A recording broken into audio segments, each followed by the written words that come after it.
இந்த வீடியோல எந்த விஷயத்தை பற்றி பேச போகிறோம், யாரை பற்றி பேச போகிறோம் அப்படின்னு சொல்லி கேட்டோம் அப்படின்னா, இன்னைக்கு காலையிலேருந்தே ஸ்ப்ரெட் ஆகிட்டு இருக்கக்கூடிய ஒரு விஷயம், மகேந்திர சிங் தோனி இருக்கார் இல்லையா, இன்னைக்கு நடக்கக்கூடிய மேட்ச்சில் பார்த்தோம் அப்படின்னா, இன்கேஸ் ஆர்ஆர் வின் பண்ணுறாங்க அப்படின்னா டோனி வந்துட்டு அவருடைய ரிட்டைர்மெண்ட் அனௌன்ஸ் பண்ணக்கூடிய மைண்ட் செட்டில் இருக்காரு அப்படின்ற நியூஸ் பார்த்தோம் அப்படின்னா எக்கச்சக்கமாக ஸ்ப்ரெட் ஆகிக்கிட்டு இருக்கு அப்படின்னு சொல்லலாம். இதுக்கு முக்கியமான காரணம் என்ன அப்படின்னு சொல்லி பார்த்தோம் அப்படின்னா, அவருடைய உடல்நிலை இருக்கு இல்லையா, என்னதான் எவ்வளோ பெரிய ஜாம்புவானா இருந்தாலுமே பார்த்தோம் அப்படின்னா அவங்களுக்கு ஏஜ் அப்படின்றது ஆக அவங்க பழைய பர்ஃபார்மன்ஸ் அப்படின்றத அவங்களால பண்ண முடியாது அப்படின்னே சொல்லலாம். ஸோ தோனி பார்க்காத புகழ் இல்லை, தோனி பார்க்காத பேர் இல்லை, தோனி பார்க்காத பணம் இல்லை அப்படின்னே சொல்லலாம். அது எல்லாத்தையுமே தாண்டி இந்த சீசன் வந்துட்டு அவர் இப்படி விடாப்பிடியா விளையாண்டே ஆகணுமா, இந்த பணத்தை வச்சு அவர் என்ன பண்ணிட போறாரு, இல்லை இந்த ஒரு சீசன் விளையாண்டு அவர் என்ன பண்ணிட போறாரு அப்படின்னு சொல்லி கேட்டோம் அப்படின்னா ஒரே ஒரு சிம்பிளான விஷயம் தான். லாஸ்ட் சீசன்லேயே பார்த்தோம் அப்படின்னா தோனி இருக்கார் இல்லையா, அவருக்கு முழங்கால் வலி அப்படின்றது எக்கச்சக்கமாக இருந்துச்சு.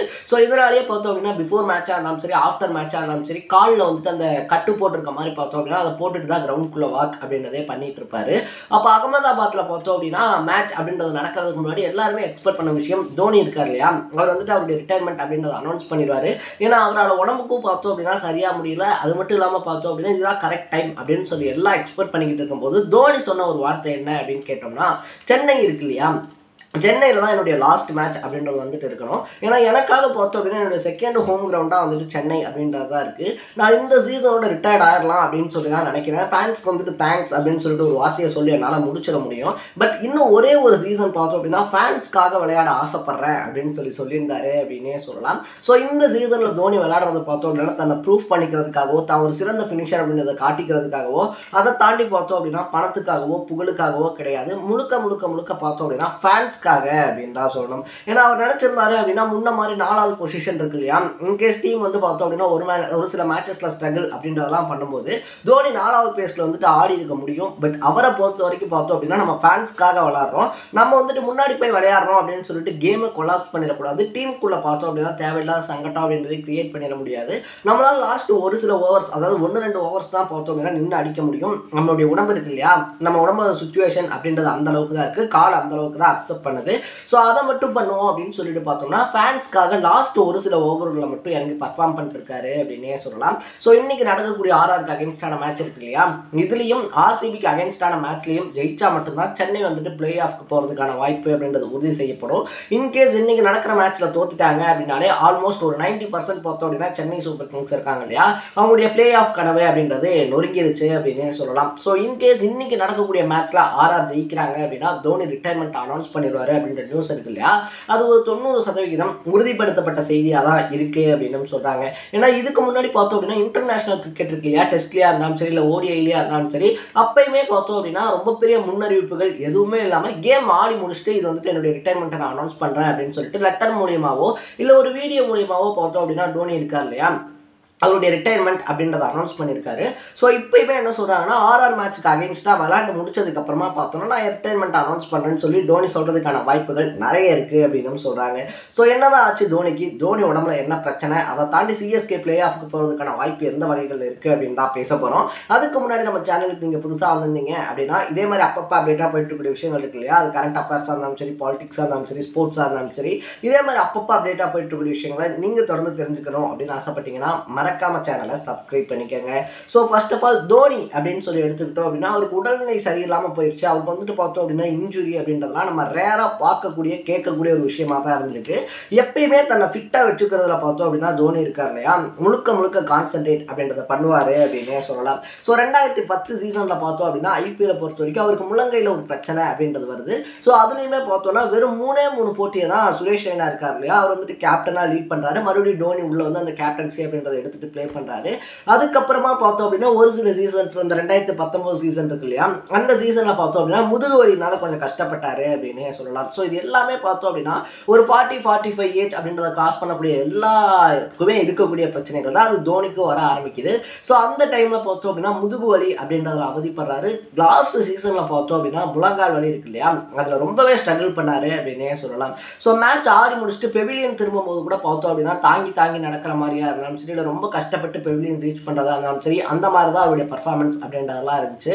ஸோ ஆஃப்டர் அந்த சீசனில் வின் பண்ணதுக்கு அப்புறமா பார்த்தோம் அப்படின்னா உடனடியாக ஆப்ரேஷன் அப்படின்றதையும் பண்ணார். பட் இப்போ என்ன விஷயம் அப்படின்னு சொல்லி கேட்டோம் அப்படின்னா, அவருடைய கால் இருக்கு இல்லையா, காலில் அந்த தசைநார் அப்படின்றது வந்து கிழிஞ்சிருச்சு அப்படின்னு சொல்கிறாங்க. ஸோ அந்த தசைநார் கிழிஞ்சதுனால பார்த்தோம் அப்படின்னா தோனியினால ரொம்ப நேரம் நின்று பேட்டிங் அப்படின்றது பண்ண முடியாது. அது மட்டும் இல்லாமல் பழைய மாதிரி பார்த்தோம் அப்படின்னா என்னால் விளையாட முடியல அப்படின்னு சொல்லிட்டு டோனியை அக்செப்டும் பண்ணிக்கிட்டாரு.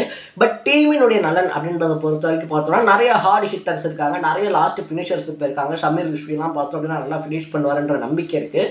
பட் ஒரு கீப்பர் அப்படின்னு சொல்லும்போது பார்த்தோம் அப்படின்னா டீமுக்கு இன்னும் ஒரு டேலண்டான கீப்பர் கிடைக்கல இந்த சீசனில். அடுத்த சீசனில் பார்த்தோம் அப்படின்னா மெகா ஆக்ஷன் அப்படின்றது வரப்போகுது. ஸோ ஒரு நல்ல கீப்பராக பார்த்தோம் அப்படின்னா டீமுக்கு எடுத்துட முடியும். ஸோ இந்த சீசனை பொறுத்த வரைக்கும் பார்த்தோம் அப்படின்னா ஒரு நல்ல கீப்பர் டீமுக்குள்ளே இல்லை, அந்த வேலையை நம்ம தான் செய்யணும் அப்படின்னு சொல்லிட்டு அந்த வேலைக்காக மட்டும்தான் தோனி இந்த சீசனில் விளையாடுறாரு அப்படின்னு சொல்லப்படுது.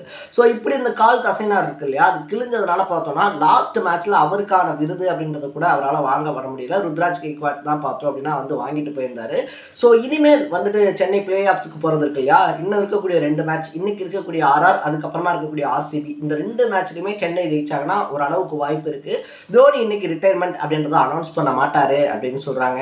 இன்கேஸ் ஆர்ஆருக்கு அகேன்ஸ்டான மேட்ச்சில் அவங்க தோத்துட்டாங்க அப்படின்னாலே டெல்லி கேபிட்டல்ஸ் எல்எஸ்டி இருக்காங்க இல்லையா, லக்னோ சூப்பர் ஜெயின்ஸ், இவங்க 2 பேரும் அவங்களுக்கு இருக்கக்கூடிய 2 போட்டியிலுமே யாராவது ஒருத்தர் ஜெயிச்சிட்டாங்கனாலும் அவங்க 4வது பிளேஸ்க்கு வந்துருவாங்க. ஸோ அவங்க தான் உள்ள பிளே ஆஃபுக்கு போவாங்க. இவங்க வெளியே வந்துடணும் அப்படின்றதுனால தோனி வந்துட்டு வீணா ரிஸ்க் எடுக்க விரும்பல. அவர் சொன்ன மாதிரியே பார்த்தோம்னா அவருடைய லாஸ்ட் மேட்ச் சேப்பாக் இருக்கு இல்லையா, சேப்பாக்லேயே நடந்த மாதிரியும் இருக்கும். இன்கேஸ் நம்ம வந்துட்டு இதில் ஜெயிச்சிட்டோம் அப்படின்னா தோனி வந்துட்டு ரிட்டைர்மெண்ட் அனௌன்ஸ் பண்ண மாட்டார். பிளே ஆஃப்ஸ் போகும்போது பார்த்தோம் அப்படின்னா அந்த மேட்ச் வந்து சேப்பாக்கில் நடக்குது. ஸோ லாஸ்ட் மேட்ச் சேப்பாக்கில் முடிச்சிடலாம் அப்படின்ற ஐடியாவில் தான் இருக்காரு. பட் இந்த சீசனில் பார்த்தோம் அப்படின்னா தோனி வந்துட்டு கண்டிப்பாக ரிட்டையர்ட் ஆயிடுவாங்கன்னு சொல்கிறாங்க. இன்னைக்கு ஆர்ஆரோட தோற்றாங்க அப்படின்னா இன்னைக்கே மேட்ச் கையை விட்டு போயிடும் அப்படின்னு சொல்கிறாங்க.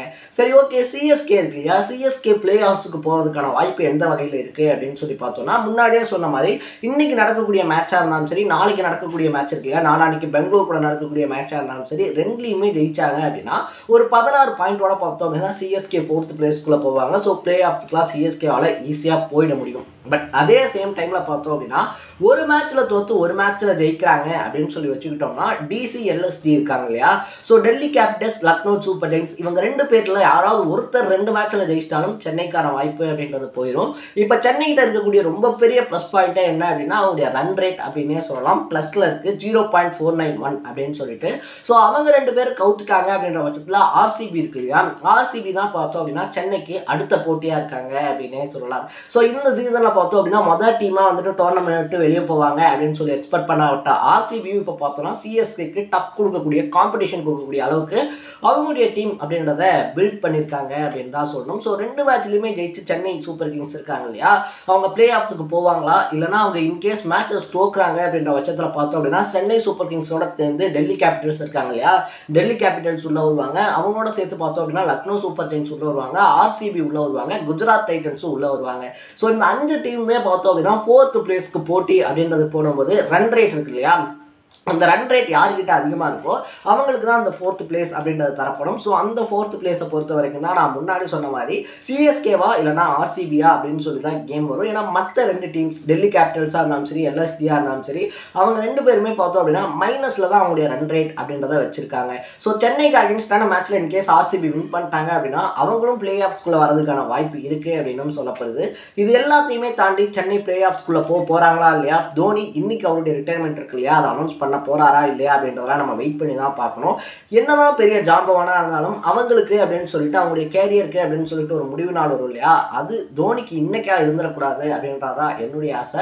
ஏன்னா பிளே ஆஃப்ஸுக்கு போய் பிளே ஆஃப்ஸில் வின் பண்ணி ஃபைனல் அந்த டிராஃபி அப்படின்றது இருக்கு இல்லையா, லாஸ்ட் சீசன் மாதிரியே பார்த்தோம் அப்படின்னா தோனி அவருடைய கைகளில் ஏந்திட்டு அதுக்கப்புறமா அவர் வின் பண்ணணும் அப்படின்றதான் என்னுடைய தனிப்பட்ட விருப்பம். ஏன்னா உலக கோப்பையெல்லாம் வின் பண்ணி கொடுத்த அவருக்கு பார்த்தோம் அப்படின்னா அவருடைய கிரிக்கெட் கேரியரில் எதுவுமே பாசிட்டிவாக நடக்கல. எந்த ஒரு விடைபெறல்னு சொல்லுவாங்க இல்லையா, எந்த ஒரு ரிட்டையர்மெண்ட்டுமே பார்த்தோம் அப்படின்னா ப்ராப்பராக அந்த மனுஷனுக்கு நடக்கலை அப்படின்னே சொல்லலாம். அட்லீஸ்ட் ஐபிஎல்லையாச்சும் பார்த்தோம் அப்படின்னா கப்போட தலை தோனி இருக்கார் இல்லையா, அவர் ரிட்டையர்ட் ஆகிறாரு அப்படின்னா என்ன மாதிரி சந்தோஷப்படக்கூடிய ஆள் வேற யாருமே இல்லை.